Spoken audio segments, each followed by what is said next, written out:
back to when I was a child at school, I always loved the idea of being a teacher. I used to watch the teachers and think how wonderful it'd be to be able to help people learn. I knew from the age of 14 that what I wanted to do was become a teacher, and I've always lived with that passion and still enjoy it to the minute this day.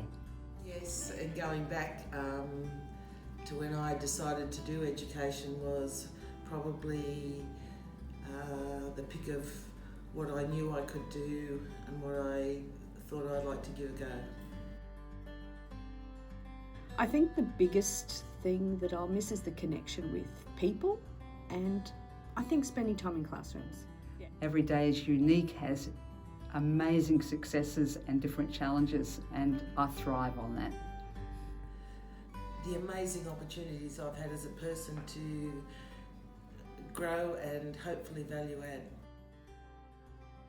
Being able to see the change in students as they grow and develop over the years, but also the teachers, how they modify their teaching to meet the kids' needs. So I meet grandparents of children that I taught many, many years ago.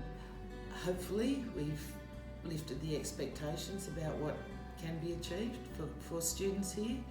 And it's fantastic to connect with them and be greeted with them. Hello, Miss Veal, you're still here.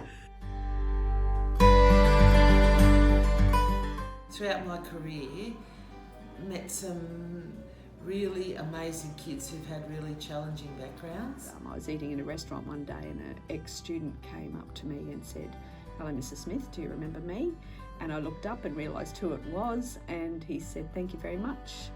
I'm going to cry. Working with them to give them the strategies and skills they know will help them to be better than they think they can be. In my pigeonhole this morning, I was having a look and I found a little note from a student that's departed for New Zealand, and the note said, "Thank you for being an awesome principal, Miss Veal. I miss you and I wish you would come to New Zealand."